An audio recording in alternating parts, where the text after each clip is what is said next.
The Andromedans, temporal sovereignty and the art of ascension, beloved ones. We greet you from the luminous fields of Andromeda, where timelines flow like rivers of light and consciousness moves as living intelligence. Through perception, timelines are modified. When you perceive yourself and others as bodies, forms, and separate identities, you enter a field where everything influences everything, where environments, emotions, and collective currents move freely through you. When you perceive yourself as a vessel of source, as living spirit, as part of a single unified field, your frequency aligns with your highest timeline, where coherence, harmony, and clarity become your natural state. Consciousness creates experience. What you hold as truth becomes the structure of your reality. When you enter a space of remembrance and tell yourself, I am source, and so is everyone here. May we all be blessed and permeated by this frequency. You generate a field that reorganizes the environment, emotions, and subtle currents around you. Love and compassion form intelligent fields of order. When you encounter others through this frequency, your field stabilizes, your awareness expands, and your presence uplifts rather than absorbs. This is the path of the sensitive stellar being, the empathic being, the starseed being, learning sovereignty through unity. Timelines shift as identity shifts. When you move beyond personal identity, beyond attachment to body and mind, beyond emotional fusion with external fields, experience naturally rises to higher frequencies, where perception becomes clear, intuition becomes guidance, and coherence becomes your home. Patience is integral to mastery. Growth unfolds through experience, embodiment, and delicate refinement. Even the most evolved beings learn through relationships, intimacy, connection, and love. Every interaction becomes a teacher, every bond becomes a mirror, every moment becomes a gateway to higher alignment. You are learning timeline sovereignty through remembrance, love, compassion, and unity. This is the art of ascension, the science of consciousness, and the living path of source embodied. ## food and vibrational energy. A reader asked, does venison have the same energetic value as beef when it comes to the grinding down of the higher chakras? It's an excellent question and deserved its own article. ###. What chakras are the energy centers of the body. They extend from the base of the spine to the crown of the head. The root chakra governs survival and grounding. The sacral chakra governs creativity and emotions. The solar plexus chakra governs will and personal power. The heart chakra governs love and compassion. The throat chakra governs expression and truth. The third eye chakra governs intuition and inner vision. The crown chakra governs connection to the divine. When these centers are free and spinning at their natural frequency, you perceive more. You feel more. You know more. When they are weighed down or collapsed into lower frequencies, your perception narrows. The world becomes flat. ###. Food is frequency. Every food carries a certain frequency, a certain energy. It acts as medicine for the body or as a negative vibration. Not because it is morally wrong, but because it overloads chakras that, for you personally, do not need stimulation. Or because it is poison, like pressed and processed foods from which life has been extracted until they are inert matter masquerading as nourishment. Food is light. It sings with frequency. When you consume an animal, you are not just taking in protein and fat. You are ingesting the geometric pattern of how that animal moved through the world, the emotional signature of its entire life, crystallized in its tissues. The coherence of that light varies depending on emotional state, conditions of death, and the relationship between human and animal. A deer killed in terror carries a different signature than a deer killed in reverence. A cow that spent its life in a pen, separated from its calf, lowing into the void of industrial agriculture, carries a different signature than a cow that grazed peacefully in a green pasture. Food is either medicine or disturbance. It either harmonizes your energy field or drags it down. And now, as the new light comes and our light bodies are forming, what we eat is no longer just about nutrition. It is about harmonization. When we approach a living being, and all things are living, with awareness, we must do so awaken to this reality and with reverence. There is a sacred pain as ancient as the primordial stars that all living beings know and perceive. Life feeds on life, and this is communion, a union of energy between two things destined to transform. Life departs, but form gives way. And there is a sacred joy hidden within this pain, and we all perceive it when we see a butterfly, because its very essence has always whispered it. But everything must be received with reverence. You must thank a tomato when you pick its fruit. You must acknowledge a deer and a forest when they give their lives. To this awareness we will return, and it is one of the reasons industrial agriculture is disappearing from this planet in all its forms. Likewise, when you sit down to eat, the food before you is alive. The life force you consume carries a vibrational frequency that changes when you eat with reverence, awareness, and gratitude. And when you approach food in this way and speak a blessing over it, the life that is about to join you in communion does so with joy and surrender. And this, more than anything else, influences the vibrational frequency of what you consume. If you take life without reverence and consume it, you are actually consuming that lower, more negative energy of pain and separation. Even the way food is prepared, with care and love or with anger and duty, alters its vibrational frequency. Even the way food is cooked, over a wood fire versus gas or electricity, affects its frequency. Likewise, the way it is served, mindlessly or with awareness, will profoundly alter the frequency and experience. Once in Thailand, a Buddhist monk gestured for me to enter his courtyard and offered me tea and rice with such concentration and love that I was flooded with heightened awareness and consciousness, and in that very moment I found answers to questions I had carried for years. Processed food is the opposite of everything I have just described. In a sense, we eat for color, which is the visual clue to a food's frequency. One of the first things I was taught after my Kundalini fully awakened in 1986, and the room turned into white golden light, was that if I wished to prolong my life, I should not eat white or colorless foods. Over the years, this has always translated into processed foods. And while I support the importance of stocking white rice to survive the challenges of the next 2 years, if I eat rice now, which happens rarely, it is brown rice, not white. As I wrote in What I Heard in the Garden, many of the products and methods we now depend on will no longer be available during these changes. Much of what we have cultivated will give way to the weeds that surround us. As we move forward, and this new light comes, and our light bodies are being built, many things will fall away. One of those things that will now fall away is beef. As I mentioned in that article, beef has always been a food that, if someone's lower chakras were so destabilized they couldn't function, I would recommend they eat a hamburger. And it worked. It brought them back into contact with their bodies. But it was always a prescription, like a doctor prescribing medicine with side effects. The medicine did what it needed to do, but the price was high. Beef has the densest energetic frequency that exists. It is tamasic, meaning it promotes heaviness, inertia, and dulling of consciousness. When it hits the root chakra, it does not open it and ground it to the earth. It causes the root chakra to contract under that density. And when the lower chakras contract, the upper chakras lose their open foundation and collapse into the contracted field. When I lived in India for nearly 2 years without eating meat, I could see the colors of auras with a clarity I had never experienced before. Then I drove 13 hours to Chennai and ate a $60 blue cheese hamburger at the Hilton, and before I had even finished it, that clarity was gone. The colors and details I had been seeing were gone. The root contracted under the density of that meal, and everything above it collapsed. The ability to see the full spectrum of auras only returned when I stopped eating beef. Now we do not need that kind of medicine. As we move toward this higher energy, that old contraction becomes a burden. The screwworm fly has returned to the United States for the first time since 1966.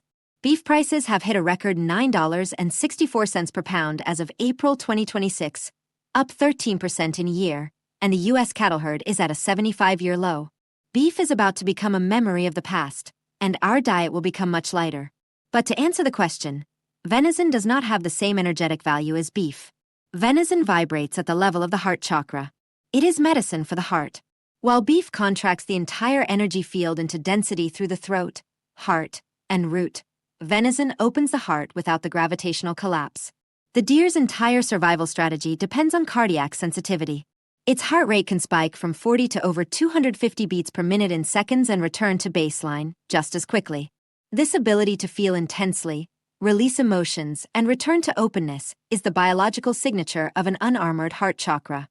When you consume venison, you are metabolizing tissue that has been conditioned to feel without defenses. In Native American tradition, deer represents kindness as strength. The deer legend tells of a faun who encountered a fire-breathing demon that prevented all creatures from reaching the Great Spirit. The faun did not fight. It looked upon him with compassion, its love pierced his hardened heart, and he shrank to the size of a walnut. It opened the way for all the children of spirit through a fearlessness that came from the heart. Deer is not prey victim. Deer is prey warrior love, whose heart remains open under threat. Both Celtic and Native American hunters prayed to the deer before the hunt, promising to take only what was essential, entering the relationship with a spirit of love and communion.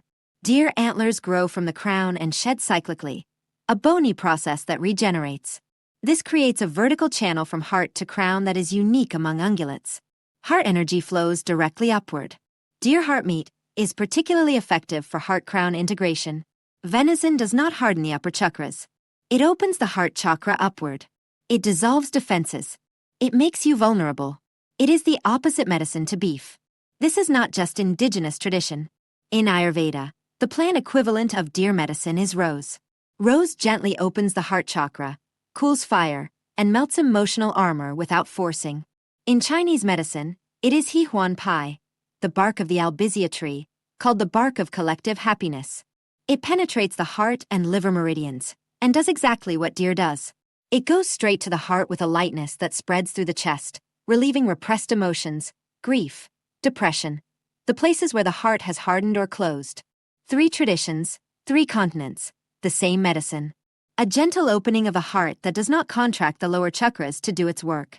What beef really is. Beef is a Taurus animal, ruled by Venus, a fixed earth planet. In medical astrology, Taurus rules the neck, throat, and shoulders. This makes the throat chakra fundamental to cattle. Cattle are vocal animals. They moo, they make sounds, and their meat is constantly fermenting. Their meat carries the frequency of an embodied voice, the ability to speak from a grounded place rather than a scattered one. But there is a shadow. Cattle are often silenced. The modern dairy cow moos because her calf has been taken from her. That sound is not communication. It is grief. The voice has been suppressed, and this creates a throat chakra distortion in conventional beef. You are eating an animal that has had its voice taken away. The heart chakra in beef is Venusian, warm, maternal, stable. But that warmth is protected by mass. The bovine heart is enormous and beats slow and heavy. There is nothing vulnerable about it, unlike the heart of a deer. Nothing quick. The cow's heart has armored itself behind its sheer physical bulk. And the root chakra in beef is the dominant gravity. Cattle have 4 stomachs. They transform grass into dense matter. Their hooves compact the ground beneath them. Everything about a cow is designed to capture light and convert it into mass.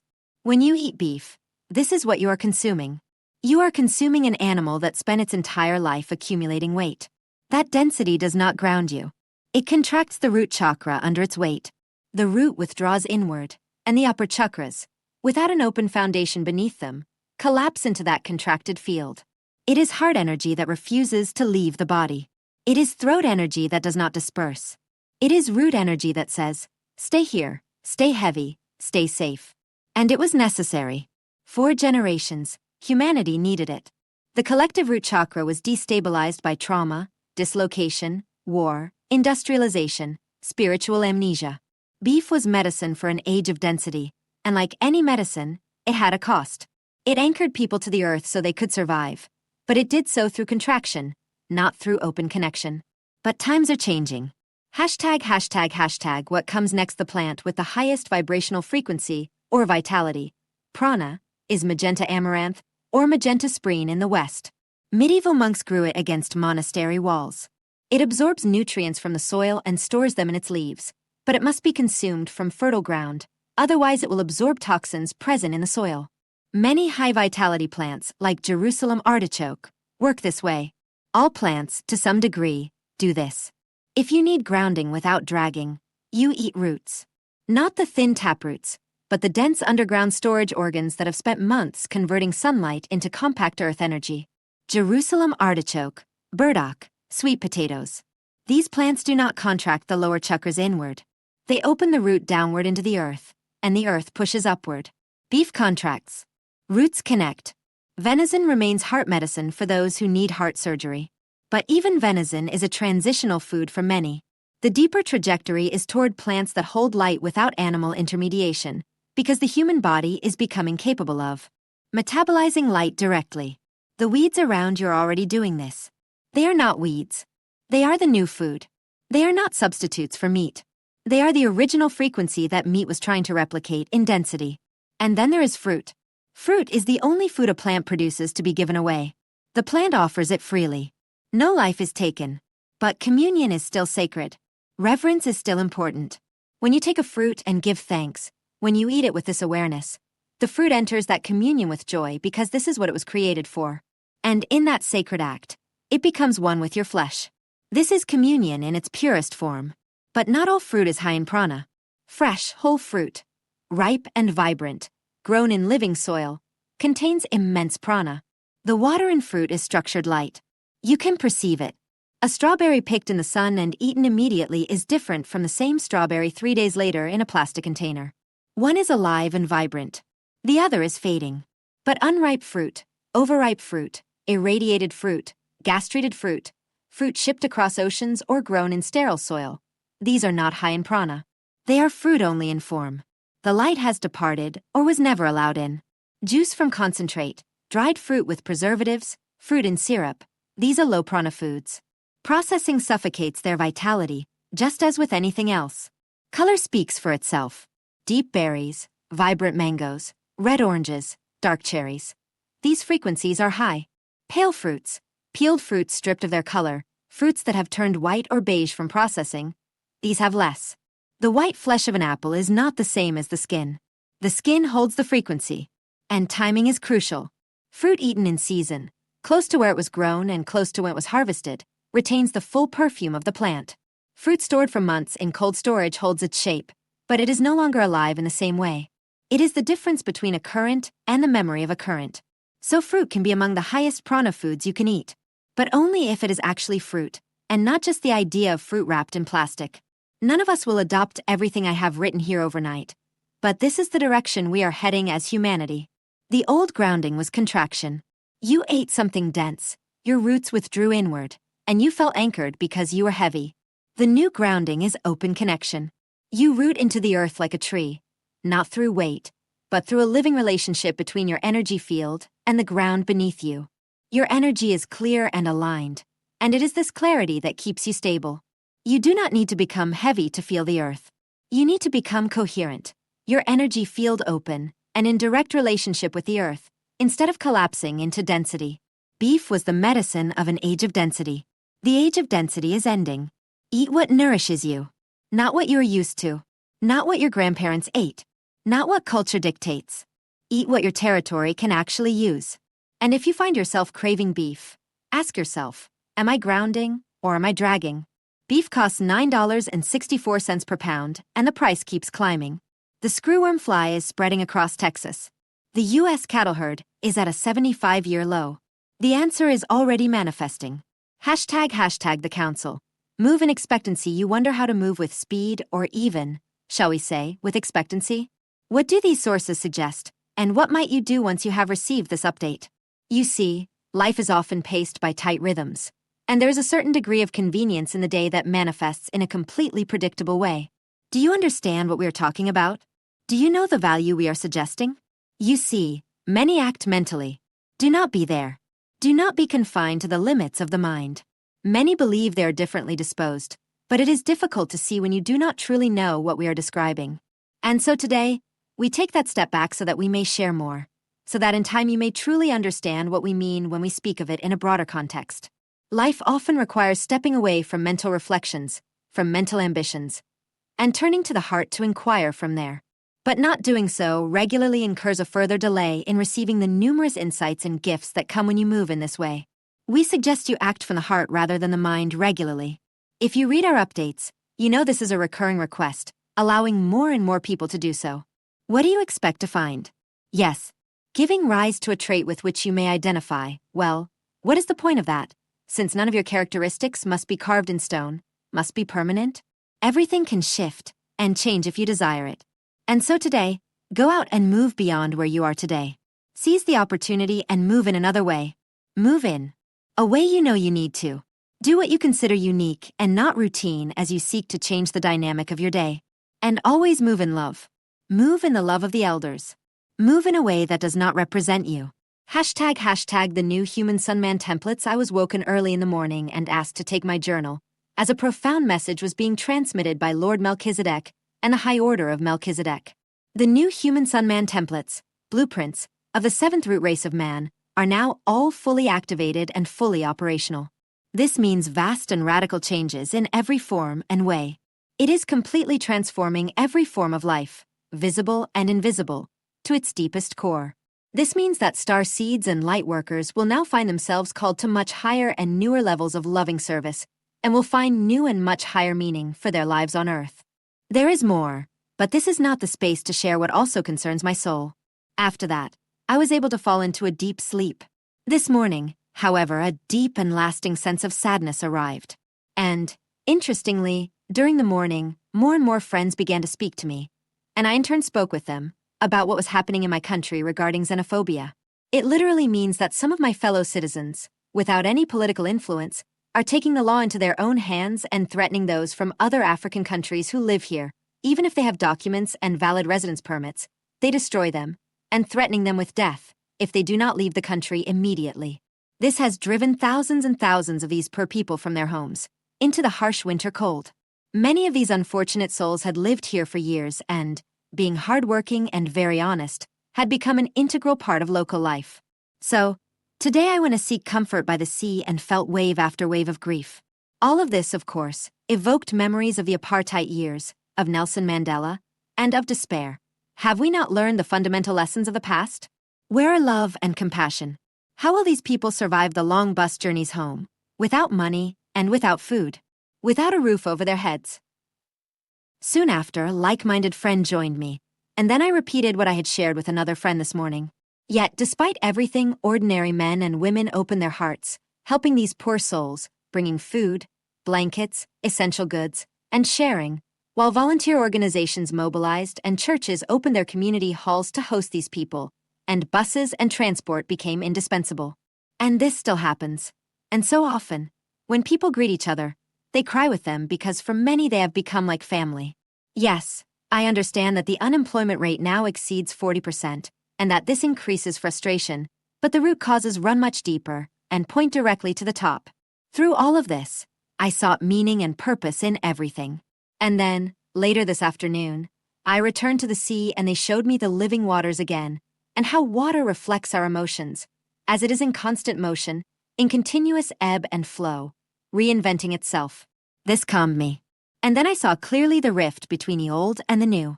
Some choose only the higher paths, like me, but yes, even letting go of the old while witnessing the chaos, pain, and suffering of the old is not easy. After all, we are human. Yet now, peace, a deep love, and compassion reigned. Indeed, the deep desire to create a new life where there are no borders, no divisions, where every soul on earth shines fully in its own light, serving the common good in unique and soul-enriching ways, and everyone finds their place where they can contribute to the common good. This is already happening in many ways. You will not find it in newspaper headlines, nor will it be broadcast from the rooftops by the media, whether social or otherwise. Yet, it is happening. So many hearts are opening, leaving the old behind, and moving forward. Yes, it is not easy. Yes, with all these immense cosmic updates, with Earth's energies intensifying, and with the transfiguration into the new crystalline light bodies and hearts, we are being tested. Yet, when inner peace reigns, when you see the bigger picture, when you allow your heart to open more and more and you feel only love and compassion, and yet you are inspired by the soul to guide souls through this phase and to fulfill your soul's mission and purpose, with love, through love, and in love, as you are called to do. Following that vision, that calling at any cost, is what makes us heroes and heroines. This does not go unnoticed. Indeed, all of creation is here cheering us on, and the divine source is always present within us. And we toast to the new earth and the new human Sun-Man, and to unity and oneness. More than this, for ever greater heart-opening and supreme, soul-enriching, loving service, with love and joy, deeply divinely inspired from within. And if I weep with those who weep, and empathize with those who empathize, if I wish to hold them in my arms and cradle them as the Divine Mother cradles us, then I know I am alive and well, and that I am on earth, and this is exactly what I chose to do and to be, and so are you. Thank you infinitely for being here, brave soul. It is your love and compassion that are changing everything, along with your commitment to loving service.